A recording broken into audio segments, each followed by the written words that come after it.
નમસ્કાર મિત્રો, આજના તાજા સમાચારમાં તમારું સ્વાગત છે।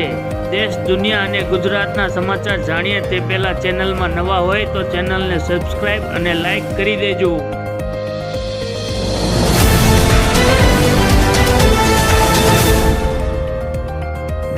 આગળના મહત્વના સમાચારની વાત કરીએ તો અંબાલાલની ભયાનક આગાહી, મારફાડ રાઉન્ડ 10 ઇંચથી પણ વધુ પડી શકે છે વરસાદ। જી હા દોસ્તો, હવામાન નિષ્ણાત અંબાલાલ પટેલની એક મોટી આગાહી બહાર આવી છે। 27 જુલાઈથી 2 ઓગસ્ટ સુધી ભારે અતિ ભારે વરસાદનો રાઉન્ડ શરૂ થવાનો છે। ગુજરાતના કેટલાક ભાગોમાં મુશળધાર વરસાદની શક્યતા છે। ગુજરાતના કેટલાક ભાગોમાં પાણી ભરાઈ જશે, નદીઓ, તળાવો, ચેકડેમ છલકાઈ જવાની શક્યતા છે। એટલું જ નહીં, 8 થી 10 ઇંચ વરસાદની પણ આગાહી કરવામાં આવી છે। કચ્છ, સૌરાષ્ટ્રના કેટલાક ભાગોમાં ભારે વરસાદની શક્યતા દાખવી છે।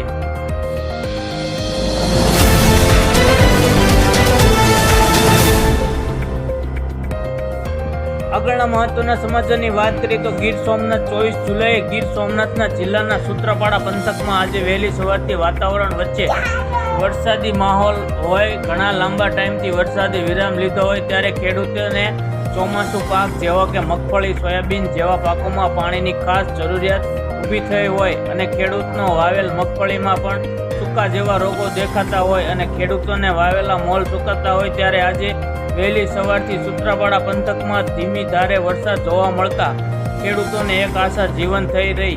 ખેડૂતોને આશા છે કે વરસાદ થાય અને મોલને નવું જીવનદાન મળે તેવું હાલ તો ખેડૂતો આશા બંધાય છે।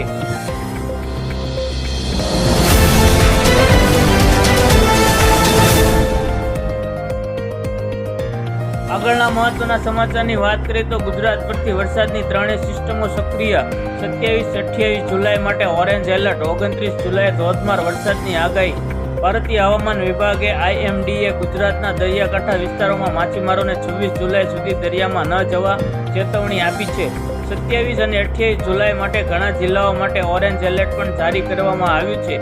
બુધવારે સાંજે 4 વાગ્યા સુધી દક્ષિણ જિલ્લાઓમાં ભારે વરસાદ ચાલુ રહ્યો હતો, કારણે વલસાડ જિલ્લામાં ધરમપુર અને પારડીમાં અનુક્રમે 48 મીમી અને 47 મીમી વરસાદ નોંધાયો છે।